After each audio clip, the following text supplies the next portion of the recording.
사울의 분노.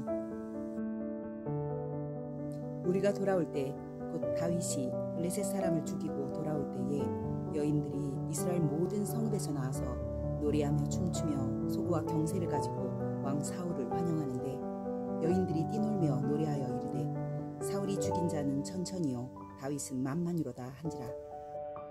사울이 그 말에 불쾌하여 심히 노하여 이르되 다윗에게는 만만을 돌리고 내게는 천천만 돌리니 그가 더 얻을 것이 나라 말고 무엇이냐 하고 그날 후로 사울이 다윗을 주목하였더라.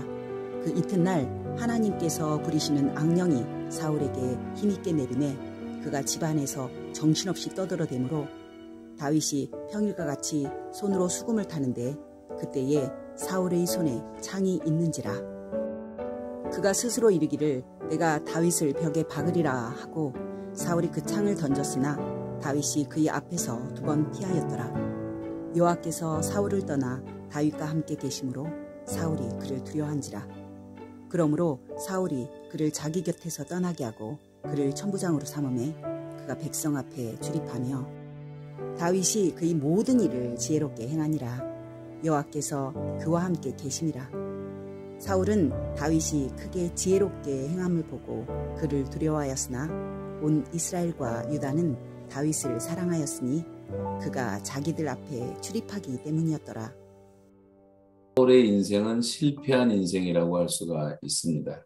왜 사울은 실패한 인생이 되었을까? 가장 중요한 것이 바로 이 분노의 감정을 다스리지 못했기 때문에 그 영광스러운 왕이 정말 수치스러운 왕으로 실패한 내용을 기록하고 있습니다.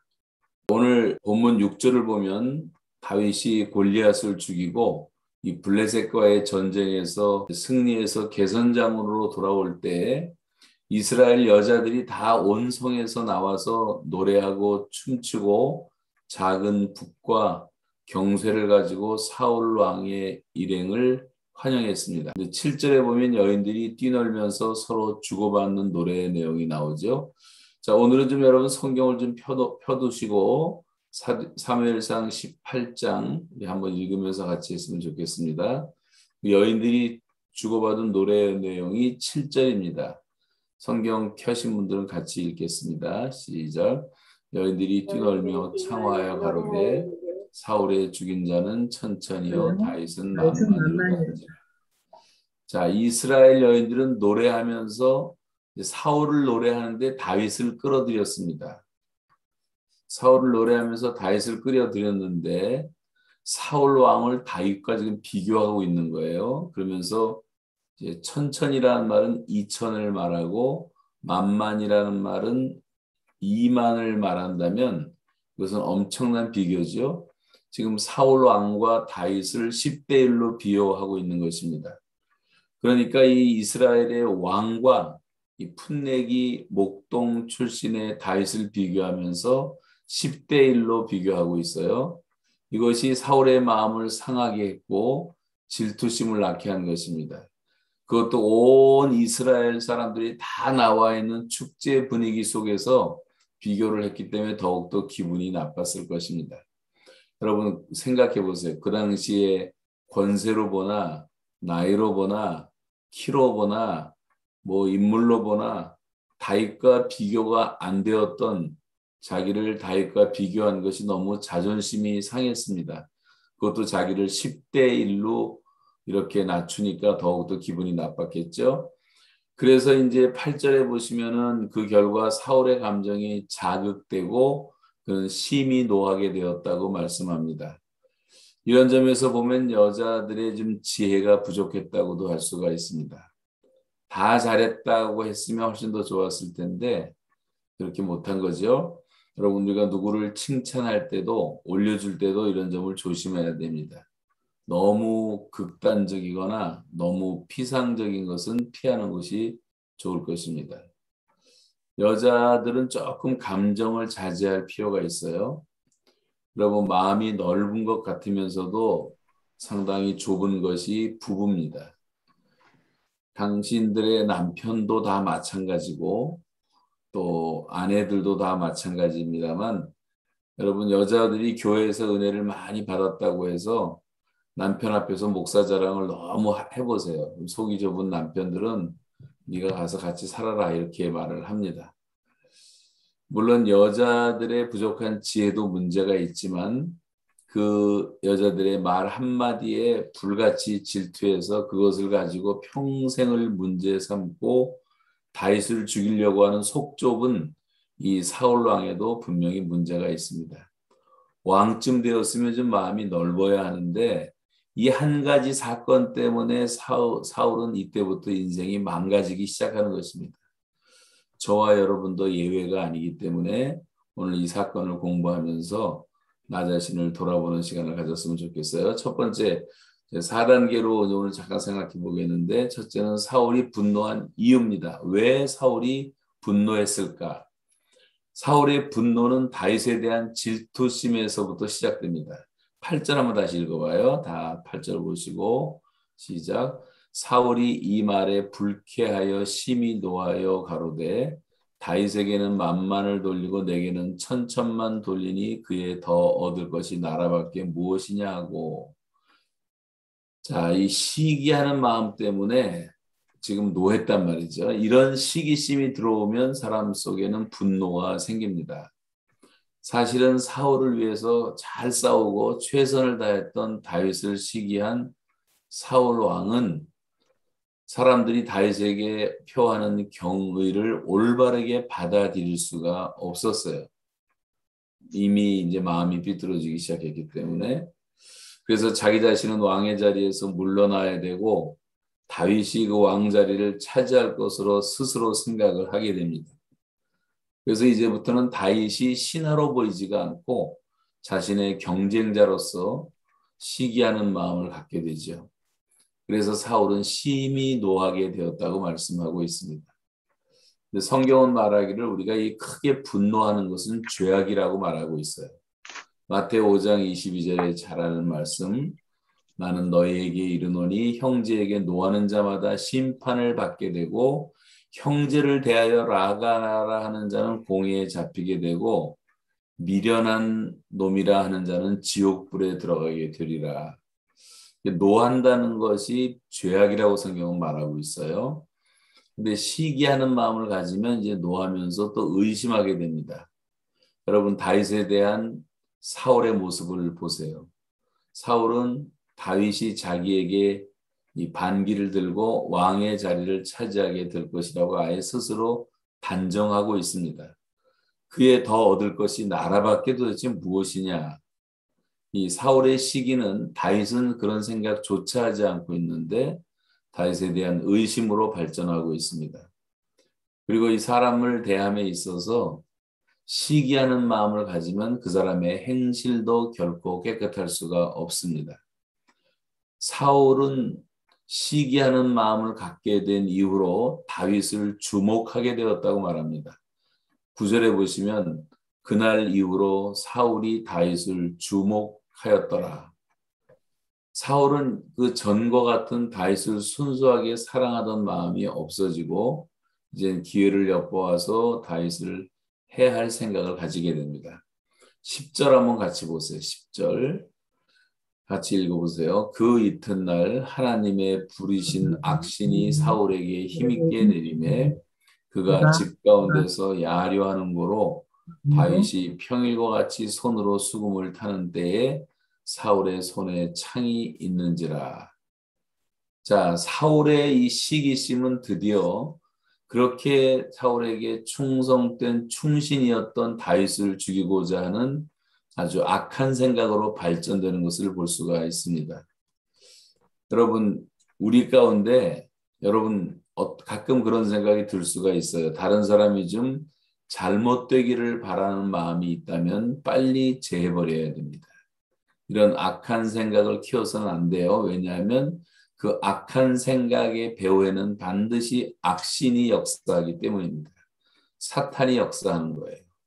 그래서 우리는 성경에서 다윗이 사울을 위협하거나 사울의 왕위를 노렸다는 흔적을 찾아볼 수가 없습니다. 이것은 완전히 사울의 오해였어요. 사람이 어떤 심각한 피해의식을 느끼게 되면 두려움과 함께 분노가 일어나게 되고 의심하게 되고 행동에 실수를 하게 됩니다. 그래서 사울의 피해의식은 그냥 피해의식에서 그치는 것이 아니라 이제 피해 망상증으로 발전하기 시작해요. 그래서 여러분 이 동기를 잘 살펴야 되는데 우리 속에 어떤 질투심과 피해의식이 생기면 이것이 바로 사울로 하여금 부당한 분노의 노예가 되게 만든 것처럼 우리도 그런 분노의 노예가 될 수 있다는 사실입니다. 자, 두 번째는 이제 분노의 표출 과정을 살펴보겠는데요.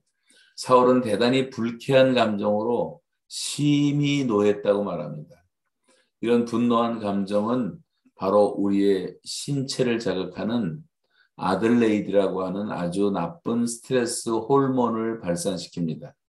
그래서 그 분노의 기색이 드러나고 안색이 변했다고 말해요. 안색, 얼굴이 하얗게 변했다는 말이죠. 그래서 이제 감정이 표출되는 것을 말하는데 그 다음 단계로 말의 실수가 나오는 겁니다. 그에 얻을 것이 나라밖에 도대체 무엇이냐?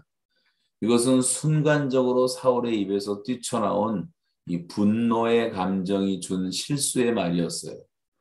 여러분 우리가 분노하게 되면 대부분 말 실수하게 됩니다. 부부끼리도 싸우다 보면 대판 싸우다 보면 말 실수를 하게 되면 더 싸우게 되는 거죠. 이것은 피해의식에서 나온 말 실수였어요. 이 분노의 감정이 커지면 이성을 잃게 됩니다. 그러면 우리는 순간 실수하는 말들을 우리 입 밖으로 내뱉게 됩니다. 이것은 왕의 입에서 나올 말이 아니었어요. 제가 오래전에 들었던 얘기인데 실제로 미국에서 있었던 일인데 저도 아는 사람인데요. 이 부부가 아주 훌륭하게 성공한 부부였어요. 공부를 열심히 했고 아내는 열심히 남편을 뒷받침해서 박사학위를 다 받았습니다. 그래서 이제 앞으로 큰 일을 할 사람들이었는데 이제 너무 피곤한 이민생활 때문에 어떤 사소한 일로 다투다가 싸움을 하게 됐는데 그때 화가 난 남편이 부인에게 이런 말을 했어요. 너 같은 거 필요 없어 꺼져 그랬어요. 너까지 거 필요 없어 꺼져. 근데 그 한마디에 여자는 엄청난 상처를 받게 됩니다. 비수가 꽂히듯이 상처를 받게 되고 그렇게 고생하며 박사학위를 받도록 도와준 아내가 그 남편의 한마디 때문에 결국은 그것을 회복을 못하고 그 부부가 이혼을 하게 돼요. 여러분 이 분노의 감정에서 나온 한마디의 말 실수가 특별히 여자들의 경우는 더 큰 상처가 된 것 같습니다. 사울은 지금 큰 실수를 했고 왕의 인격이 실추되는 순간이었어요. 지금 분위기가 어떤 분위기입니까?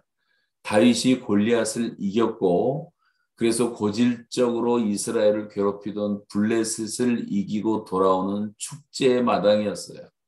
그런데 이런 기쁨과 감사와 예배의 마당에서 지금 사울 혼자 아주 졸렬한 생각을 하면서 엉뚱한 말 실수를 하게 된 것입니다. 여러분, 저와 여러분도 분노할 때 말 실수를 조심해야 합니다. 특별히 피해의식에서 나오는 분노의 말은 반드시 우리에게 실수를 하게 만들어요. 특별히 아이들 앞에서 또 때로는 부모님들 앞에서 또 이웃들 앞에서도 우리가 함부로 말하게 됩니다. 그날 이후로 사울은 다윗을 주목하게 되었다고 말해요. 이 말은 보복하기 위해서 주목했다는 말입니다. 어떤 질투심과 피해의식에서 나온 주목을 말하는 거죠. 이렇게 사람을 주목하는 것은 굉장히 무서운 일이에요. 이런 경우에 사람들의 눈빛이 달라집니다. 광기가 돌고 입이 삐뚤어지고 이 표정이 아주 표독스러워져요. 그리고 얼굴이 하얘집니다. 사람들에게 두려움을 주는 그런 모습이죠. 이것도 한순간으로 끝나는 것이 아니라 사울은 지금부터 회개하지 않았기 때문에 죽을 때까지 다윗을 그렇게 시기하는데 다윗을 죽일 때까지 일평생 그런 눈으로 주목을 했어요. 이것이 사울이 자기의 영광을 스스로 버리고 비참하게 몰락하는 그런 비극의 불씨가 된 것입니다. 그 다음에 이 사울은 다윗에게 창을 던지. 적인 행동을 이미 시작한 것입니다. 이 사울의 공격은 살인적인 공격의 형태로 바뀌었어요. 10절을 한번 다시 보세요. 18장 10절입니다. 찾으신 분 다 같이 읽으세요. 그 이튿날 하나님의 부리신 악신이 사울에게 힘있게 내리매 그가 집 가운데서 야려하는 고로 다윗이 평일과 같이 손으로 수금을 타는 때에 사울의 손에 창이 있는지라 그가 스스로 이르기를 내가 다윗을 벽에 박으리라 하고 그 창을 던졌으나 다윗이 그 앞에서 2번 피하였더라. 이 다윗은 2번이나 사울의 창을 피했어요. 이 창 맞으면 그대로 죽는 것 아니에요? 이 같은 행동을 2번씩 반복했다고 하는 것은 이 사울이 다윗을 죽일 의도가 분명했다고 하는 것을 증거하는 것입니다. 이 무서운 사실은 우리가 어떤 피해의식과 질투라는 감정의 노예가 되면 악신이 틈을 탄다는 사실, 악신이 틈을 탄다. 악령이 틈을 타고 마귀가 틈을 탄다는 사실이에요. 성경은 해가 질 때까지 분을 품지 말라고 말하면서 마귀가 틈탈까 함이라. 마귀는 이렇게 어떤 틈새를 잘 알아서 우리도 모르는 사이에 살살 소리 없이 공격해 오는 것처럼 그렇게 이 분노라는 것은 악신과 관계가 있는 거예요. 여러분 최초의 살인자였던 가인도 악마가 배후에서 역사했다고 말합니다. 요한일서 3장 12절에 보시면 가인과 같이 하지 말라. 그는 악한 자에게 속하여 그 아우를 죽였는데 도대체 어떤 이유에서 그렇게 했느냐? 자기 행위는 악하고 아우의 행위는 의롭기 때문이었다고 말합니다. 그래서 이 가인도 우리가 가인 공부도 했지만 이런 비교 의식에서부터 동생을 죽이는데 그 배후에는 악한 자가 있어. 악한 자에게 속하여. 그런데 이 악신을 하나님이 부리시는 악신이라고 말합니다. 이 말은 무슨 말이냐면 하나님의 다스림 아래에 있는 악신이라는 말이죠. 그래서 이런 악신들은 하나님이 부리시는 악신도 있는데 하나님은 이런 악신들을 막지 않고 그냥 내버려 두셨다는 말이에요. 여기서 야려했다는 말은 이제 발작 증세를 말해요. 발작했다, 발작. 이 정신적으로 이상해지고 분노가 차면 사람들이 발작을 합니다. 이성을 잃고 고함을 지르고 아주 비정상적인 행동을 마구잡이로 하게 되죠. 그래서 우리가 이 분노의 감정의 노예가 되면 큰 시험에 빠질 수가 있어요. 그래서 이런 것을 굉장히 조심해야 됩니다. 악신의 노예가 되고 사람을 막 죽이고 싶고 자기도 죽고 싶은 충동도 느끼게 되고 사울의 행동은 다윗을 2번씩이나 죽이려는 행동으로 발전하죠. 자, 12절 한번 보세요. 18장 12절 이제 사울은 다윗을 두려워합니다. 여호와께서 사울을 떠나 다윗과 함께 계심으로 사울이 그를 두려워한지라. 읽지 않았지만 29절도 보세요. 사울이 다윗을 더욱 두려워하여 평생의 다윗의 대적이 되니라. 그러니까 이 두렵다는 말이 계속 반복되죠. 여기 2가지 반응을 보면 다윗의 지혜로운 행동을 보고 이스라엘 백성들은 그렇게도 기뻐하고 다윗을 사랑하고 온 백성이 다윗을 존경했다고 말해요.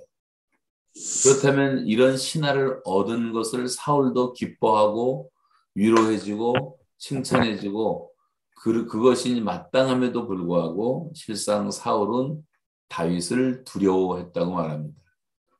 그래서 이 사울의 이 분노의 마지막 결과는 사울 자신이 스스로 두려움이라는 함정에 이제 빠지게 만든 거죠.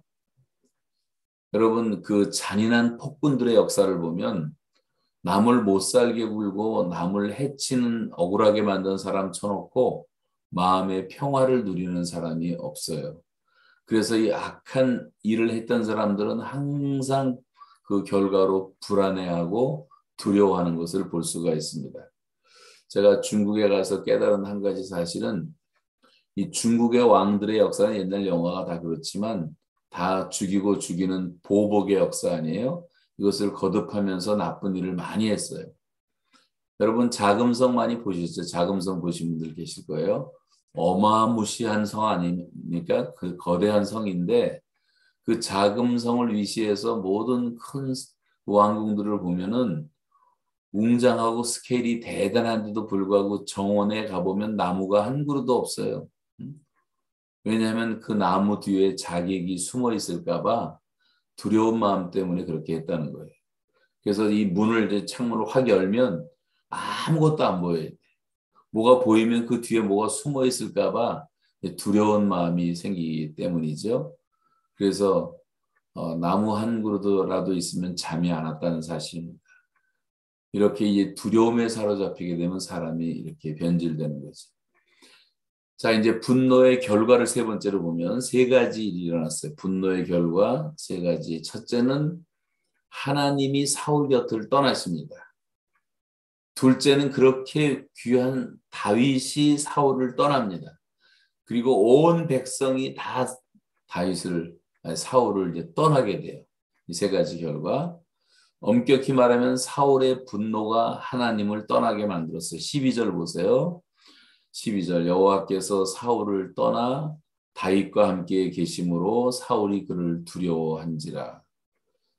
여러분 하나님의 성령님은 분노하는 사람들과 함께 하실 수가 없어요.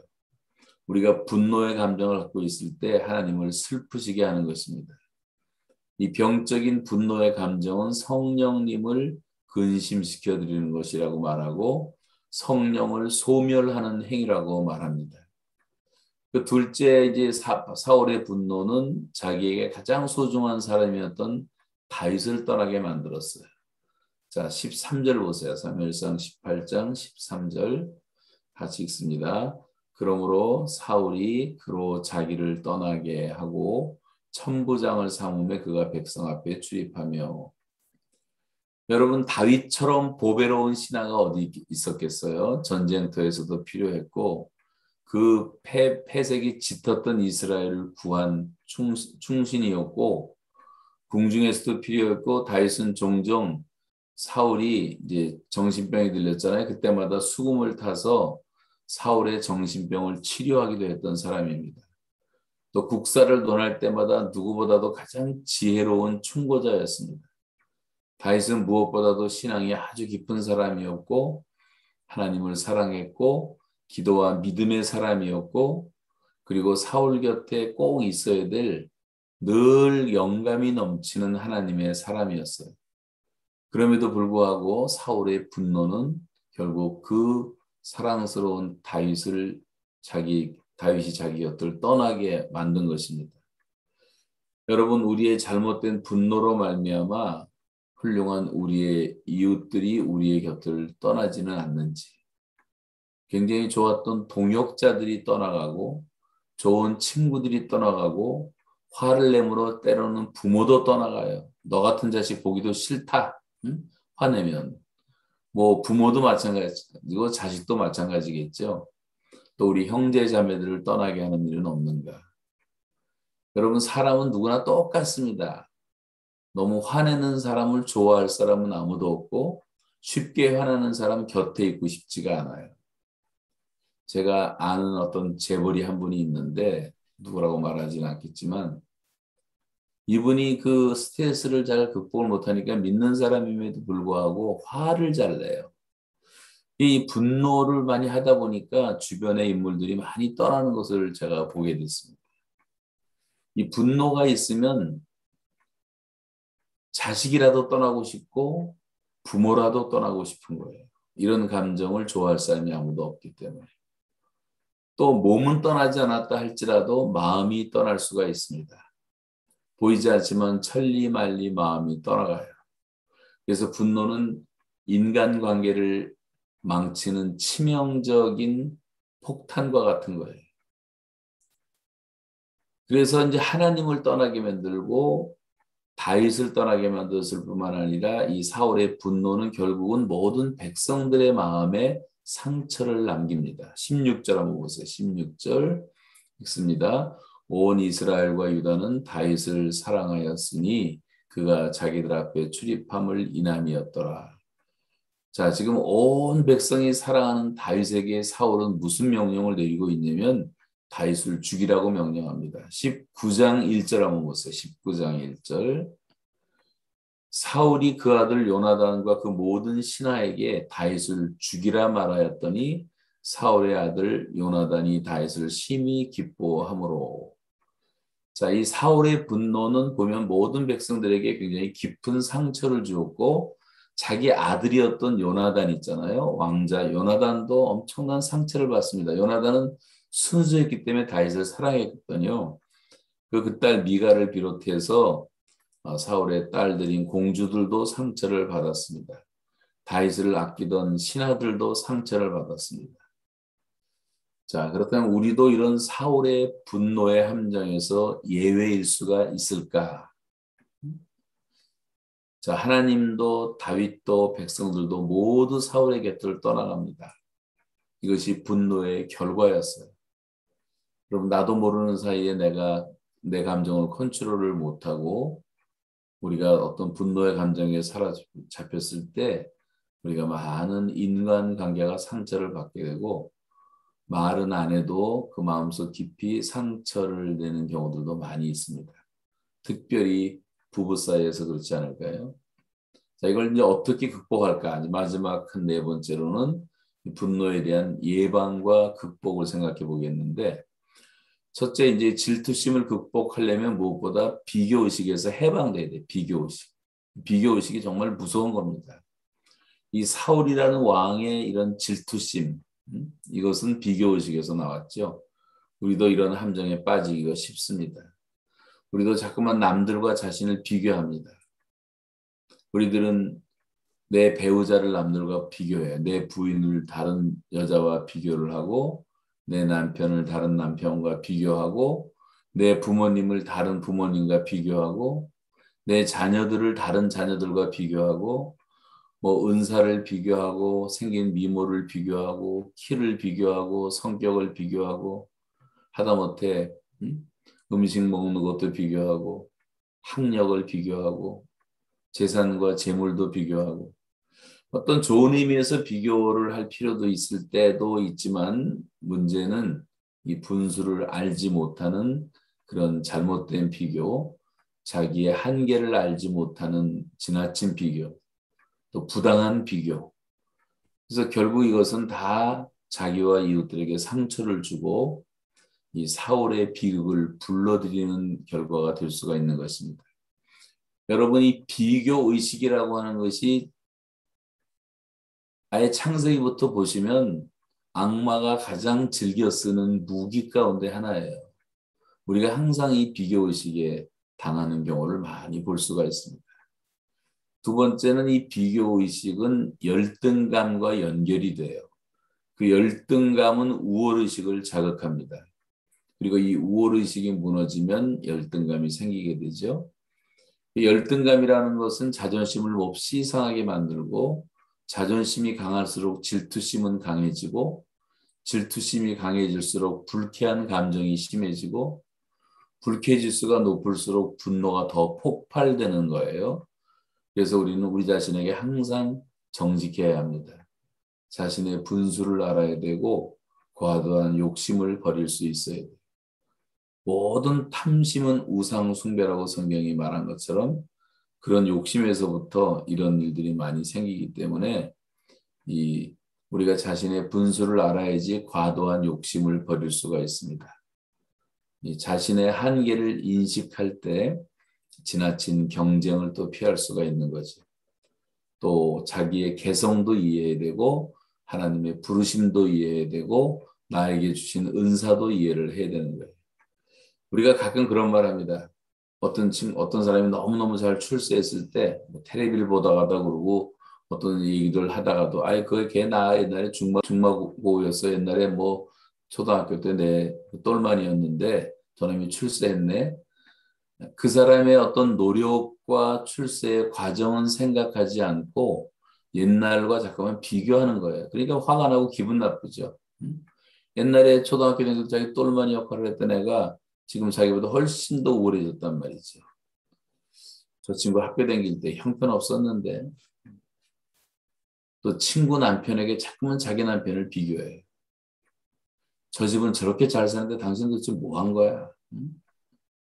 그런 생각을 하면서 사울의 집안에 이 무너지는 비슷한 모습들을 우리가 주변에서 종종 보게 되죠.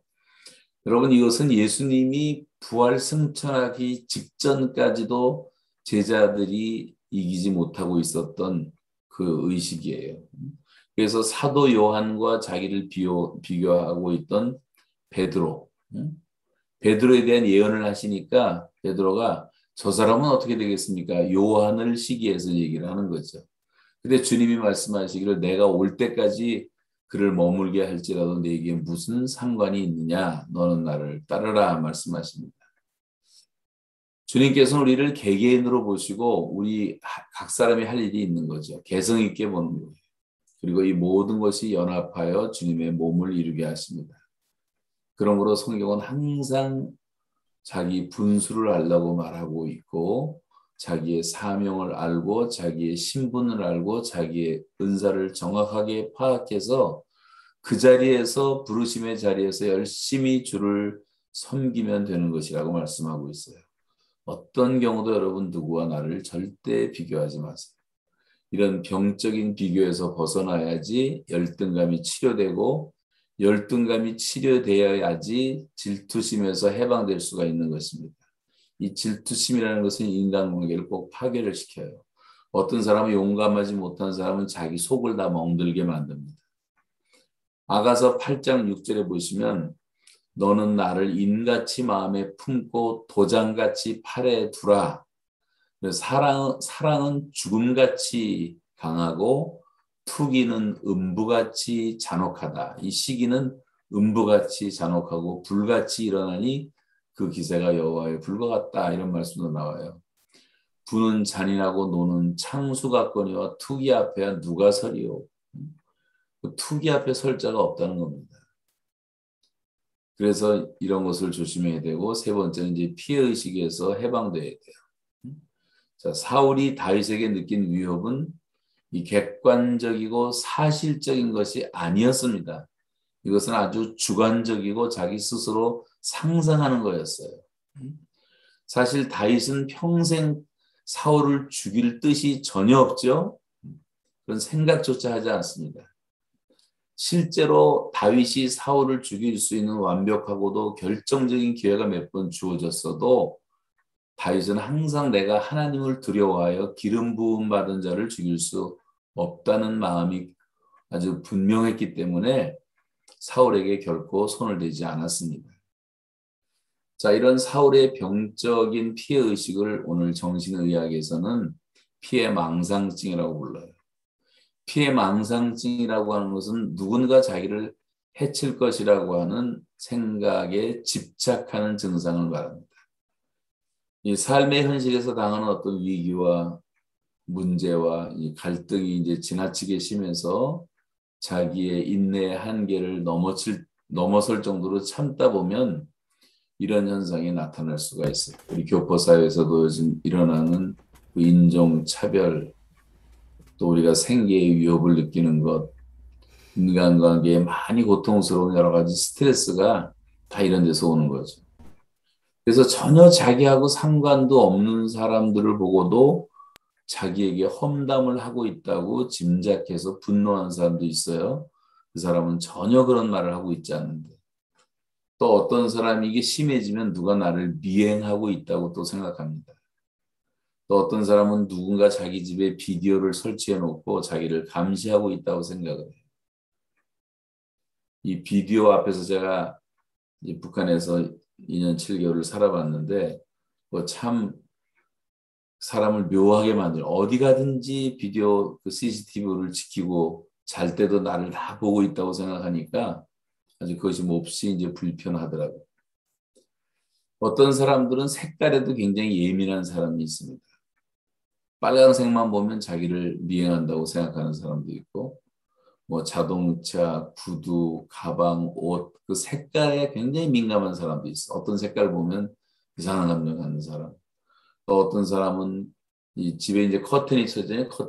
이 커튼 뒤를 보고 침대 밑을 보고 어느 구석 귀퉁이까지 의심하는 사람들이 있어요. 무엇인가 나를 감시하고 있다는 생각을 합니다. 많은 왕들이 어떤 독살 피해 의식이 있는 사람도 있어요. 음식을 잘 먹지를 못하고 어떤 부자는 그 지구상에서 최고의 부자 가운데 한 사람이었는데 영양실조로 죽잖아요. 먹는 것마다 다 독살 컴플렉스가 생겨갖고 의심해서 죽은 거죠. 결국 이런 것들은 우리의 삶의 현장에서 당하는 이 스트레스를 미련스럽도록 참고 있기 때문에 일어나는 현상이기 때문에 여러분 스트레스 관리를 잘 해야 되고 이런 디스트레스가 유스트레스가 되게 하기 위해서는 정말 큐티 잘해야 되고 하나님의 말씀 늘 암송해서 말씀이 나를 다스리도록 해야 되고 항상 이 조영기 목사님께서 이제 늘 강조하는 것처럼 성령님을 인정하고 성령님을 환영하고 성령님을 모셔드리고 성령님을 쫓아 행하고 성령과 동행하는 삶을 사는 길밖에는 없는 거죠. 그래서 절대 참지 말고 여러분 특별히 사업에 심각한 피해 의식을 느끼는 사람들도 있고 이 가족들에게 자신감이 없는 사람도 있고 뭔가 늘 욕구 불만이 심한 사람, 화를 내놓고도 자기는 화를 내지 않은 것으로 생각하는 사람이 있어요. 또 꿈자리가 뒤숭숭하고 잠을 설쳐서 늘 피곤한 이런 불면증에 시달리는 사람들, 사소한 일에도 분노를 폭발하거나 어떤 현실 상황에 맞지 않는 엉뚱한 분노를 내는 사람, 저녁에 문단속을 해놓고도 또 하고 침대에 들어가서도 마음이 놓이지가 않고 또 다시 확인하고 여러분 좀 우리가 문을 다 열어놓고도 살 수 있고 울타리 치지 않고도 살 수 있는 편안한 마음이 있어야 되는데 우리가 이제 저도 미국에 이번에 좀 있다 왔지만 캐나다도 마찬가지고 한국도 이제 그렇게 많이 됐지만 다른 점이 하나가 있기 때문에 우리 어렸을 때 생각해보면 우리나라는 다 담이 있어요. 북한에 가도요 그 훔쳐갈 것도 없는데 집집마다 다 담이 있어. 담이 높아요. 이 카자흐스탄 우리가 선교하러 갈 때도 담들이 다 높고 무시무시한 개들이 다 있고 왜냐하면 다 의심이 되는 거예요. 이런 것들이 다 이제 스트레스가 되는 것 아닙니까? 이런 증상들은 다 우리 속에 너무 스트레스가 많다는 증거입니다. 이런 사울의 질투심과 피해의식은 없는지 저희 자신을 돌아보면 좋겠고 이 분노 때문에 사울이 한평생을 망친 것처럼 우리도 그런 상처가 있을 수가 있다고 하는 거예요. 그런데 하나님은 수고하고 무거운 짐자들은 다 내게로 오라. 주님은 우리의 이런 상처난 정서를 치유해 주시기를 원하시고 안정된 정서 생활 이것이 우리에게 무엇보다 중요하기 때문에 하나님께서 우리에게 꼭 주시기를 원하는 것은 하나님의 평강입니다. 마음의 평강을 주시기를 원하시는 거예요. 그래서 여러분 하나님의 사랑 안에서 예수 그리스도의 십자가의 놀라운 구속의 은총 가운데 저와 여러분의 이런 사울의 질투심 또 피해의식이 깨끗하게 치료되고 분노의 감정이 근본적으로 해결되고 또 주님 앞에서 가정 앞에서 교회 앞에서 직장에서 모든 인간관계 가운데서 정말 하나님이 주시는 그런 평강이 넘치는 승리의 삶을 살아가는 그런 정말 경건한 하나님의 사람이 되기를 주님의 이름으로 축복합니다. 아멘이십니까? 네. 우리 한번 기도하시겠어요? 기도하실 때 이 시간은 이제 다 음소거 해두시고 조용하게 자기만 들을 수 있도록 기도하시기를 바랍니다. 시편 기자의 고백을 한번 들어보세요. 내 영혼아 네 평안함에 돌아갈지어다. 여호와께서 너를 후대하심이로다. 주께서 내 영혼을 사망에서 내 눈을 눈물에서 내 발을 넘어짐에서 건지셨나이다. 주의 법을 사랑하는 자에게는 큰 평안이 있으니 저에게 장애물이 없으리이다. 사랑하시는 여러분, 이 시간 주님께서는 곤고한 우리들, 지치고 낙심한 우리들, 수고하고 무거운 짐진 자들에게 하늘의 평안을 주시려고 우리를 부르십니다. 나의 평안을 너에게 주노라. 이 시간 사울의 이 못난 질투심 피해의식에서 벗어나게 해달라고 기도하시고 우리의 자아상을 하나님의 말씀 위에서 다시 확인하고 하나님 이 분노의 위험에서 저를 건져주십시오. 때로는 속 좁고 졸렬한 마음에 예수 그리스도의 마음을 부어주심으로 너그럽고 관대하며 상대들을 세워줄 줄 아는 하나님의 자녀로 살게 해주십시오. 온유한 사람이 되게 하시고 겸손한 사람이 되게 해주십시오. 이 시간 조용하게 한 1, 2분 동안이라도 간절하게 함께 기도하시겠습니다. 하나님 아버지,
기도하겠습니다.